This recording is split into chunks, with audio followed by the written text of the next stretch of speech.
Hello అందరికీ welcome back to our channel.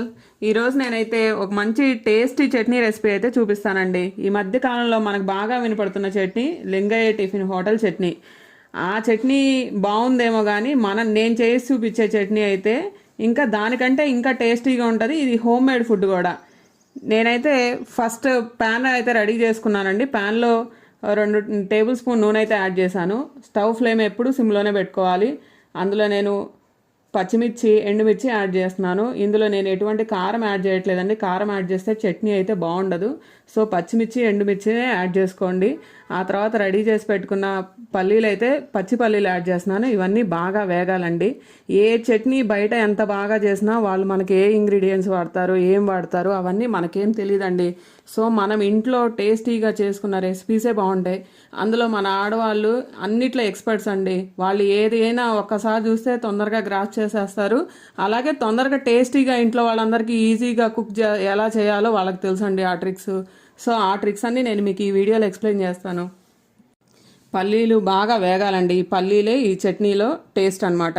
ఇవన్నీ బాగా వేగిన తర్వాత 4 చిన్నులపాయ రబ్బలు, కొంచెం చిన్న అల్లం ముక్క, అలాగే కొంచెం చింతపండు అవి కూడా యాడ్ చేసుకొని బాగా వేపుకోవాలండి. ఏ చట్నీ అయినా సరే మనం ఇంట్లో చేసుకుంటేనే దానికి టేస్ట్ అన్నీ బాగుంటాయండి. మన ఇంగ్రీడియంట్స్ కూడా అన్నీ ఇంట్లో మనం తెచ్చుకొని చేసుకుంటాం కాబట్టి అవి బాగుంటాయి. అలాగే స్టవ్ ఆపేసుకునే ముందు ఒక 2 మినిట్స్ ముందు పుట్నాలు కూడా యాడ్ చేసుకొని అవి కూడా బాగా వేపుకోవాలి. అవి అంతా వేపుకున్న తర్వాత స్టవ్ ఆఫ్ చేసుకొని ఇవన్నీ కూడా బాగా ఆరిపోవాలి. వేడివేడిగా అయితే వేసుకోవద్దు. ఆ తర్వాత మిక్సీ జార్ తీసుకొని అందులోకి ఇవన్నీ పుట్నాలు, పల్లీలు, మిర్చి అన్నీ వేసుకొని మన టేస్ట్ తగ్గ కల్లుప్పు కానీ సాల్ట్ ఎవరిష్టం వాళ్ళది అవి యాడ్ చేసుకొని మీ పేస్ట్ అయితే ప్రిపేర్ చేసుకోవాలి.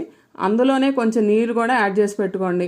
ఈ లోపల మనం ప్యాన్ పెట్టుకొని అందులో ఒక 2 టేబుల్ స్పూన్ నూనె యాడ్ చేసి తాలింపు గింజలు అన్నీ యాడ్ చేసుకోవాలి. తాలింపు గింజలు కూడా అన్నీ యాడ్ చేసుకోవచ్చు అండి. కొంతమంది ఎండుమిర్చి కూడా తినడానికి ఇష్టపడతారు కాబట్టి నేనైతే ఎండుమిర్చి కూడా యాడ్ చేశాను. ఇవన్నీ బాగా వేగిన తర్వాత అందులో ఇంగువ యాడ్ చేసుకోవాలండి. ఇంగువ యాడ్ చేసుకుంటే చట్నీకి ఇంకా బాగా టేస్ట్ వస్తుంది. అవంతా బాగా వేగిన తర్వాత మనం జార్లో రెడీ చేసి పెట్టుకున్న చట్నీని అయితే యాడ్ చేస్తున్నాను. ఇప్పుడు అది కూడా బాగా చిక్కగా వచ్చేట్లు కన్సిస్టెన్సీ వేపుకోవాలండి. అప్పుడు ఆ తాలింపు అంతా చట్నీకి పడుతుంది, బాగుంటుంది. ఈ లోపల మనం వేడివేడిగా ఇడ్లీ అయితే పక్కన పెట్టుకొని రెడీ చేసుకుంటున్నానండి. మీరు కూడా అలానే చేయండి. అప్పుడే వేడివేడిగా చట్నీతో బాగుంటుంది. చూసారు కదా, కన్సిస్టెన్సీ అయితే బాగుంది. ఇప్పుడు ఇది రెడీ టు సర్వ్ అండి. వేడివేడి ఇడ్లీ అయితే రెడీ అయిపోయినాయండి. నేను ప్లేట్లో సర్వ్ చేస్తున్నాను. అలాగే నేను నెయ్యి కూడా రెడీ చేసి పెట్టుకున్నాను. నెయ్యి కూడా హోమ్ మేడ్ నెయ్యేనండి. ఈ ఇడ్లీ పెట్టుకున్న తర్వాత దాని మీద ఒక 2 టేబుల్ స్పూన్ నెయ్యి అయితే యాడ్ చేస్తున్నాను. ఆ తర్వాత చట్నీతో తింటే 4 ఇడ్లీ తినేవాళ్ళు 10 ఇడ్లీ అయినా తినాల్సిందేనండి. వేడివేడి ఇడ్లీ, అందులో వేడివేడి నెయ్యి, వెరీ టేస్టీ స్పైసీ చట్నీ ముక్క అలా తీసుకొని చట్నీలో నంచుకొని తింటే ఇంకా ఆ టేస్ట్ అనేది ఎవరూ వర్ణించలేమండి. ఎవరికి వాళ్ళు తినాల్సిందే. నోట్లో పెట్టుకోగానే వేడివేడి ఇడ్లీ అయితే అట్లా కరిగిపోతాయండి. మీరు కూడా ట్రై చేసి చెప్పండి ఎలా ఉందో.